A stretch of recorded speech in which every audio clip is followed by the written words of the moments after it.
तो आप ये मेरा हाथ देख सकते हैं। ये जब मैं छोटा होता था तो ये जल गया था। इसी राइट हैंड से ही लिखूंगा अभी आपके सामने, और फिर आप बताना आपको मेरी राइटिंग कैसी लगी है। ठीक है, ये मैं अपना नाम लिखूंगा, माई नेम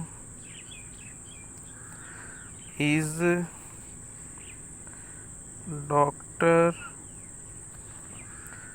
फ़हीम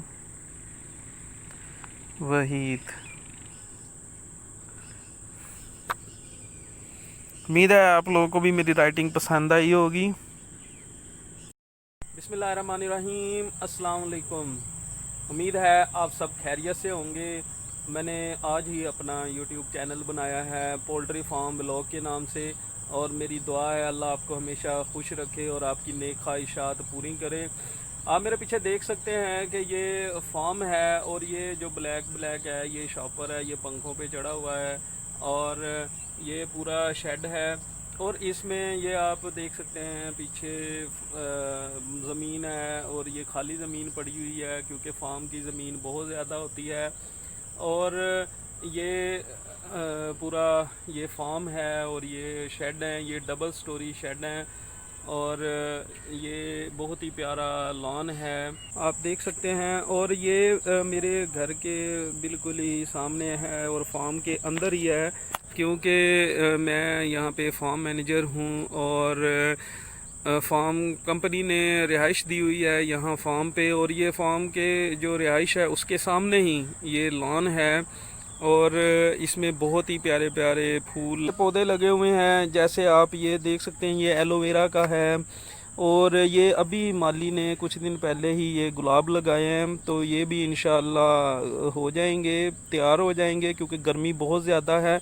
और अभी फ्रेश लगाए हैं तो इसके अभी पत्ते नहीं निकले। और ये मोतिये का पौधा है, और इसके साथ ये आप देखें सामने कितनी ज़्यादा ग्रीनरी है, और बहुत ही अच्छे अच्छी किस्म के पौधे लगे हुए हैं यहाँ पे। और ये वॉक करने की बहुत ही ज़बरदस्त जगह है। और यहाँ पे ना बाग भी है, तो मैं अभी आपको बाग भी दिखाता हूँ। बहुत ही प्यारा बाग है, और इसमें अमरूद और मौसमी, माल्टे, नींबू वगैरह के बहुत ही ज़बरदस्त बहुत ज़्यादा पौधे लगे हुए हैं, दरख्त लगे।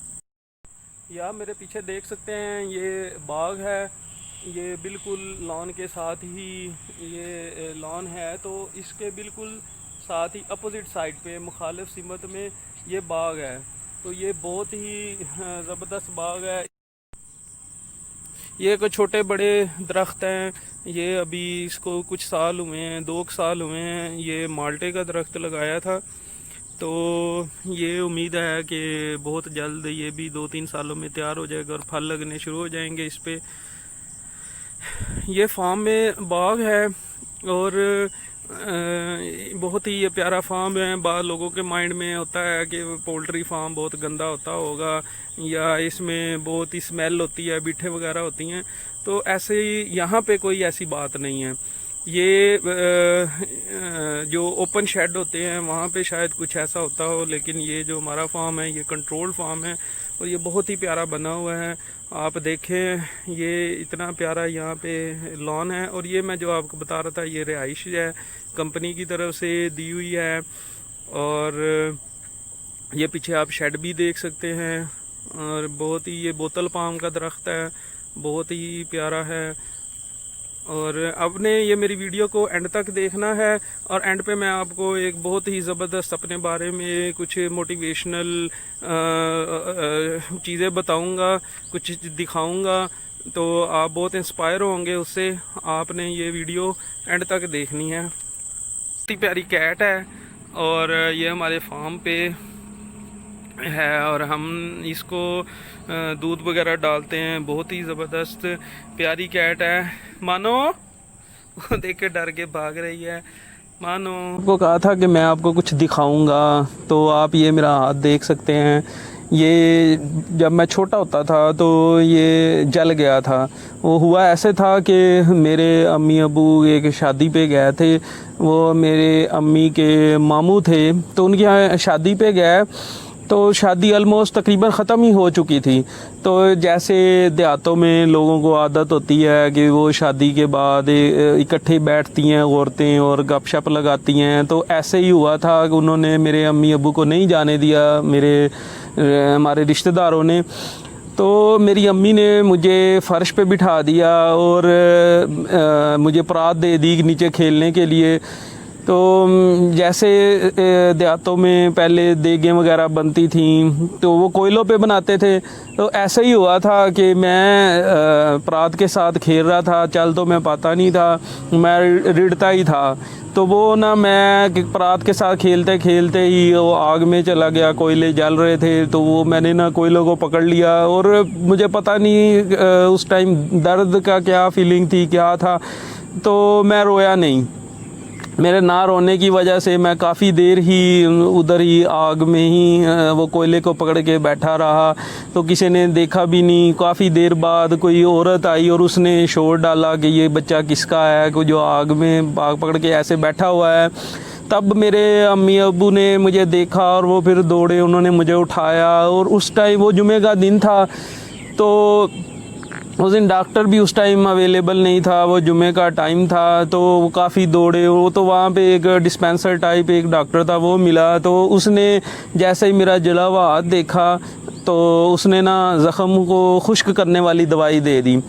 जैसे ही वो दवाई या टीका जो भी उसने किया, मुझे तो अब याद नहीं है, तो वो मेरा उसी टाइम ज़ख़म तो खुश्क हुआ और मेरा हाथ, जैसे बच्चों का हाथ वो ऐसे मुट्ठी बंद रहती है छोटे बच्चों की, तो मुझे तो दवाई वगैरह तो मिली, लेकिन मेरी आदत थी मुट्ठी बंद करने की और फिर वो ज़ख़म खुश्क करने की, क्योंकि डॉक्टर ने दवाई दी थी। तो वो ना फ़ौरन ही मेरी वो नाड़ें जो हाथ की थी वो सुंगड़ गई। तो फिर मैं उस टाइम भी ऑपरेट हुए, लेकिन नहीं ठीक हो सका। फिर मैं स्कूल में पढ़ा और मैं राइट हैंड से ही राइटिंग भी करता हूँ, सारे काम भी करता हूँ। मैं आगे आपको दिखाऊंगा भी कि किस तरीके से मैं दाएं हाथ से लिखता हूँ। और मुझे छोटे होते ही घर वालों ने कभी ये फ़ील नहीं होने दिया कि यार मुझे कोई मसला है या कोई वीकनेस है। तो वो मुझे यही हर दफ़ा मेरे वालिदैन कहते थे कि यार तू नॉर्मल है और तू अपने हाथ से, राइट हैंड से जो काम करने वाले होते हैं वही किया कर, तूने कभी ये महसूस नहीं करना कि कोई मसला है। तो मैं शुरू से ही ऐसे चला था। मैं फिर जैसे स्कूल में दाखिल हुआ तो मैं राइट हैंड से ही लिखता था। उसके बाद पढ़ते पढ़ते जब मैं 5वीं क्लास में हुआ तो फिर मेरे घर वालों ने मुझे दोबारा कहा कि जी अब आपका प्लास्टिक सर्जरी करवाते हैं। उन्होंने डॉक्टर वगैरह से मशवरा किया। ये काफ़ी पुरानी बात है, उस टाइम नई नई प्लास्टिक सर्जरी का ये पाकिस्तान में ज़रा ट्रेंड शुरू हुआ था। तब प्लास्टिक सर्जरी करवाई, मैं 5वीं क्लास में था। तो प्लास्टिक सर्जरी के लिए मुझे फिर एजुकेशन अपनी एक दफ़ा छोड़नी पड़ी, लेकिन मेरा स्कूल में नाम चल रहा था। हमने कुछ 2-4 महीने की छुट्टियां ली और मेरे 2 ऑपरेट हुए थे, प्लास्टिक सर्जरी हुई थी। तो 2 ऑपरेट के बाद प्रॉब्लम ये था कि जहाँ से वो ऑपरेशन के लिए, प्लास्टिक सर्जरी के लिए स्किन लेते थे और गोश्त वगैरह लेना होता था, तो वहाँ पे वो प्रॉपर हीलिंग भी नहीं हो पा रहा था। तो डॉक्टरों ने यही घर वालों को मशवरा दिया कि अभी 2 ऑपरेट हो गए हैं, आप कुछ टाइम गुजरने दें। जब वो जो हम प्लास्टिक सर्जरी के लिए स्किन ले रहे हैं और वो गोश्त ले रहे हैं, वो ज़ख़म प्रॉपर सही तरीके से हील हो जाए तो फिर आप नेक्स्ट सर्जरी करवा लेना।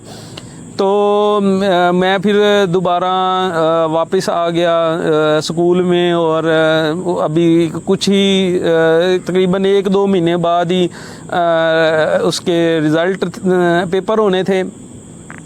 तो मैंने पेपर दिए और अल्हम्दुलिल्लाह मैंने पहली पोजीशन भी हासिल की और मेरे घर वालों को मुझ पे बहुत फ़ख्र महसूस हुआ कि तूने हिम्मत नहीं हारी बिल्कुल भी।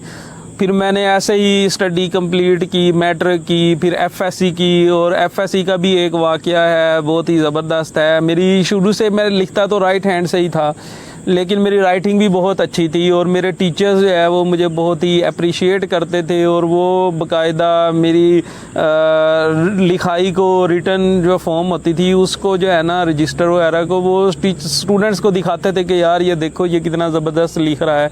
तो वो मेरा उस टाइम सर फ़ख्र से बुलंद हो जाता था और मुझे बहुत प्राउड फील होता था कि यार ये मैं मतलब मैंने हिम्मत नहीं हारी। फिर मैंने एफएससी की, फिर डीवीएम किया, डॉक्टर ऑफ वेटरनरी मेडिसिन, उसमें भी मैं बहुत अच्छा रहा। तो लेकिन मेरे घर वालों ने, मेरे वालिदैन ने हमेशा मुझे यही बात समझाई थी कि यार तूने कभी भी हिम्मत नहीं हारनी और कभी अपने हाथ को कमज़ोरी नहीं अपनी बनानी, तूने मेहनत करनी है, स्ट्रगल करनी है। और मैं यही कहूँगा, मेरा यही मशवरा होगा सब भाइयों को जो मुझे मेरी वीडियो को देख रहे हैं कि आप अभी कभी भी किसी कमज़ोरी को अपनी वीकनेस ना बनाएं। आप मेहनत करें, स्ट्रगल करें। कुछ लोग, किसी का हाथ का, टांग का, पाँव का, किसी चीज़ का मसला होता है तो वो हिम्मत हार जाते हैं, लेकिन ऐसी कोई बात नहीं है। आप हिम्मत करें, अल्लाह की मदद हमेशा साथ होती है और इंसान मायूस ना हो। और मायूसी कहते हैं गुनाह है, तो मायूस बिल्कुल ही नहीं होना। और आप मेरी वीडियो को देखा करें और आप मेरे चैनल को लाइक करें, वीडियो को शेयर करें, सब्सक्राइब करें। दुआ में याद रखिएगा। अल्लाह हाफिज़। ये आप देख रहे हैं, ये मैं इसी राइट हैंड से ही लिखूंगा अभी आपके सामने और फिर आप बताना आपको मेरी राइटिंग कैसी लगी है, ठीक है। ये मैं अपना नाम लिखूंगा, my name is doctor Faheem Waheed. उम्मीद है आप लोगों को भी मेरी राइटिंग पसंद आई होगी।